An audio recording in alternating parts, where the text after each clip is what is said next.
And now tonight's I-Team investigation, it may both inspire and anger you. Inspire you because of the man you're about to meet, a soldier in a number of ways and a good Samaritan. And you may be angered because of how our hidden cameras documented just how he is being treated. Our investigative reporter Jim Osmond has the story of injustice turned into action.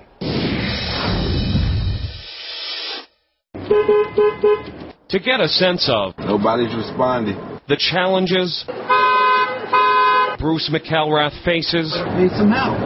Need some gas. Asserting his independence. All you need to do I'm in a wheelchair. is listen and watch. Bruce refuses to allow his wheelchair to rob him of his freedom. As you see, he still drives.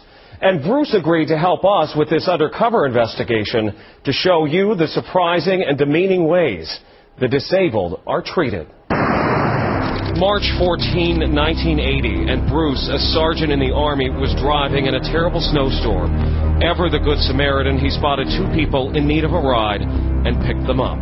He got in, pulled out a gun, robbed and shot me 4 times. Bruce chose to forgive his attackers, who put him in the wheelchair and were never caught. I decided that I was going to devote my life to helping others. Bruce is now an advocate because the disabled suffer many slights like what you're about to see. The law says self-service gas stations with 2 employees must assist the disabled. I can't pump it.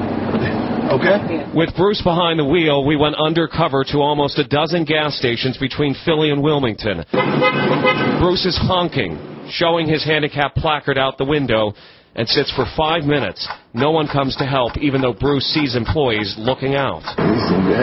Bruce leaves and comes back to the same station later, and he's left sitting again, honking, waving the placard, and frustrated. Is nobody working in there? Another 5 minutes pass until finally... Sorry about that. I was just alone at the counter. Not true. Our undercover camera on the inside shows at least 2 people behind the counter at the time. And clearly the worst example we encountered when Bruce pulls into the Sunoco on Route 13 south in Newcastle.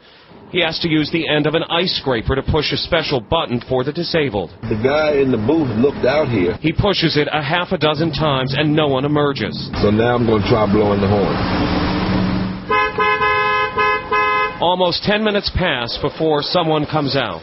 Now we're heading in to find out why. You have provisions to help disabled customers? Yeah. The manager didn't want to talk at first. Why was that? No, don't grab for that mic. He later said the call for help system is busted. The switch is not working. But that's not true because our producer was inside and heard it working. The manager gave up explaining and apologized. Sorry about that. And Bruce says he's not above guilting able-bodied people into doing the right thing. Today it's me. Tomorrow it could be you or a loved one.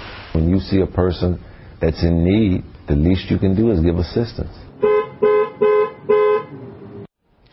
We should note not all of the places left Bruce waiting. 2 of them responded to him immediately. The Americans with Disabilities Act addresses the issue of the disabled being accommodated at gas stations. If businesses are found to have violated the law, they can face thousands of dollars in fines. And, of course, Larry and Alicia, the wrath of Bruce. Exactly. And considering how much bad news... Yeah, it's common decency. Yeah, they should do it because it's the right thing, Right. but if they're not going to do it for that reason, just remember it might be Bruce. And I was just going to say, considering all the bad news tonight, what an inspiring figure he is. Absolutely. Thanks a lot, Jim.